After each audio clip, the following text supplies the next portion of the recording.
સુરતના પુણા વિસ્તારમાં નીચાણવાળા વિસ્તારમાં વરસાદી પાણી ઘૂસી જાય છે, જેથી અનેક રજૂઆતો છતાં નિરાકરણ ન આવતા પાલિકાના વિપક્ષના નેતા પાયલ સાકરિયા સહિતના કોર્પોરેટર પુણા ગામ તળાવ નજીક પાણીમાં બેસીને વિરોધ પ્રદર્શન કરી રહ્યા હતા.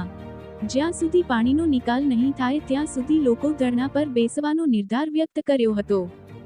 સવારથી બાળકો પણ ભૂખ્યા છે. ઘરમાં પાણી ઘૂસી ગયું હોવાથી જમવાનું બન્યું નથી તેમ સ્થાનિકોએ કહ્યું હતું. લોકોને હેરાનગતિનો સામનો કરવો પડી રહ્યો છે.